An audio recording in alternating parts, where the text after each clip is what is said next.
Our goal is to rearm, refuel, and do all the checks necessary to take off again in roughly 15 to 20 minutes on road basis. Gripen E operates with a new agile architecture system, which allows the aircraft to be upgraded with new tactics and new capabilities seamlessly. What we designed the system for is actually to be able to withstand the extreme max in terms of cold, so minus 40, minus 45. 10,000 research and manufacturing jobs could land in Canada if Ottawa adds the Swedish fighter jet to its... There is a moment in geopolitics when the noise becomes so loud that the quiet moves go unnoticed.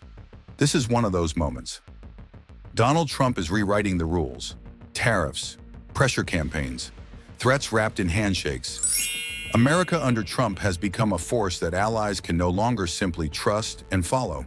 The old playbook, sign the contract, buy the American jet, stay in the alliance lane, that playbook is burning.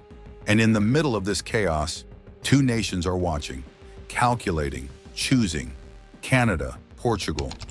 Both needed new fighter jets. Both were on track for the F-35 Lightning II, the crown jewel of American aerospace dominance. Both were expected to sign, pay, and comply. They didn't. What happened next is not just a defense procurement story, it is a masterclass in sovereign resolve. It is the story of middle powers quietly outmaneuvering a superpower's pressure. And at the center of Canada's move stands one man, Mark Carney, who looked at Donald Trump's America and made a calculation that will echo for decades. Let's understand what is at stake here. A nation's air force is not simply a military asset, it is architecture, the physical expression of how a country sees itself in the world. The jets that patrol a nation's skies announce to every adversary, every ally, every rival. This far and no further.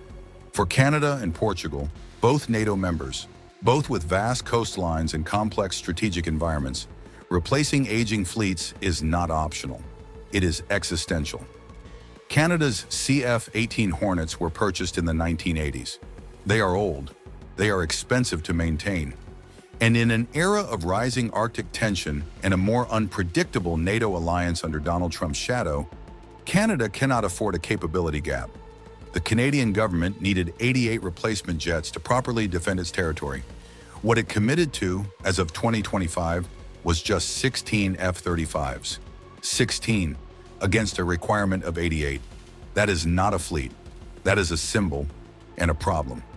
Portugal's situation followed a different timeline, but arrived at the same crossroads. Its fleet of F-16s is aging out. Its security environment is evolving. And in March 2025, Portugal did something the defense world did not expect. It canceled its F-35 order entirely. Not because the jet failed, but because the terms of ownership did. Here is where Donald Trump's America enters the equation. Not with missiles, but with conditions.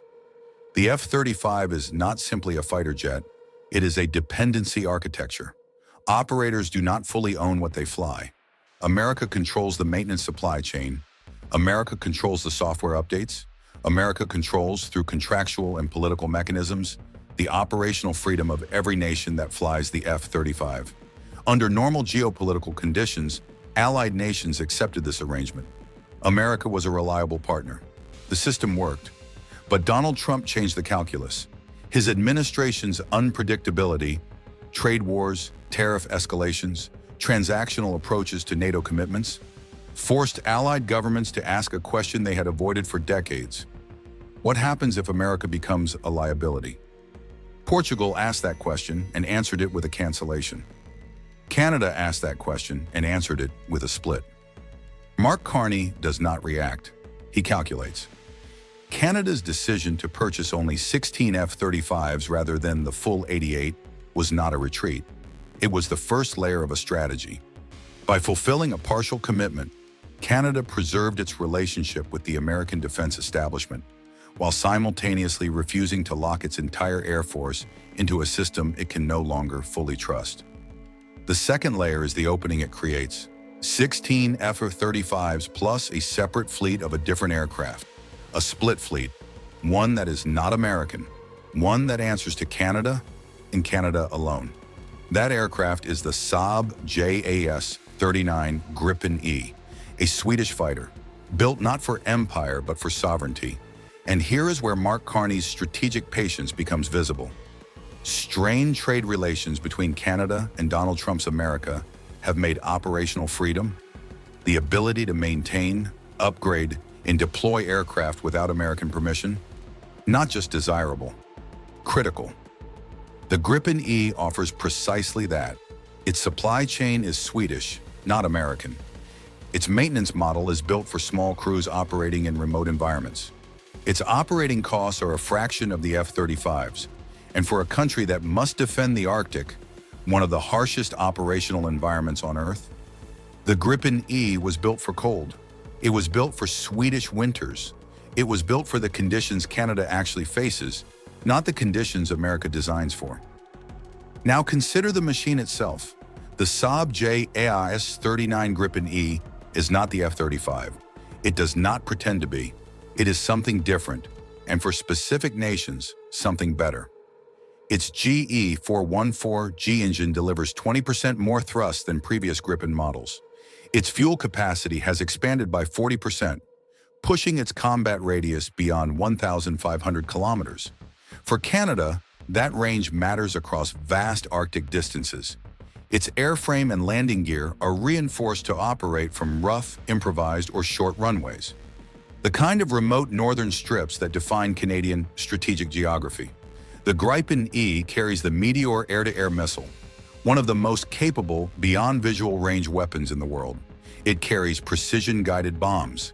Its Raven ES-05 radar tracks multiple targets simultaneously and resists jamming.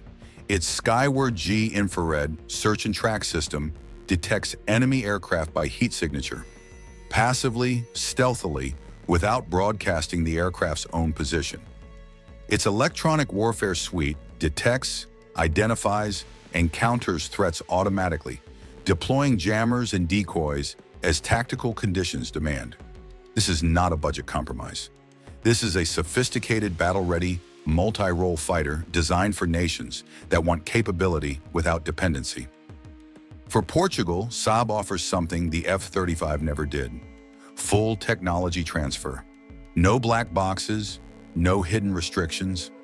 Portugal would not simply buy the jet. It would understand it, maintain it, and upgrade it on its own terms. In a post-Trump world where American reliability is no longer assumed, that offer is not just attractive, it is the offer Portugal's sovereignty requires. Portugal is also evaluating the Eurofighter Typhoon and the Dassault Rafale, but the Gripen E stands apart on one dimension that the others cannot fully match: the completeness of the sovereign partnership Saab brings to the table. Industrial cooperation, local jobs, technology transfer. Nations do not just operate the Gripen, they invest in it, they own it, they control it. And that is the masterstroke. Donald Trump built his foreign policy on leverage, on dependency, on making allies need America so completely that they could not afford to challenge its decisions. The F-35 was, in many ways, the physical embodiment of that leverage. A jet so advanced, so deeply integrated into American systems, that buying it meant buying into American control indefinitely. Mark Carney saw that, Portugal's government saw that, and both are now quietly, strategically, irreversibly moving toward a different architecture. One where sovereign middle powers retain the final word over their own skies. The ripple effects will not stop at Canada and Portugal. Every NATO nation watching this decision is recalibrating. The assumption that America is the automatic, unconditional partner, that assumption is being tested. And the nations that test it first, carefully, without drama, they become the blueprint. Mark Carney's Canada is becoming that blueprint. History does not remember the loudest voice in the room. It remembers the most strategic one. Donald Trump applied pressure. Mark Carney absorbed it, redirected it, and built something durable from it. Two nations are now choosing sovereign resolve over comfortable dependency. And the Swedish fighter jet, quiet, capable, and built for exactly this kind of world, is becoming the aircraft of a new geopolitical era. Not because it beat the F-35, but because the world changed, and some nations were ready. What do you think about all this? Tell us in the comments below. See you in the next one.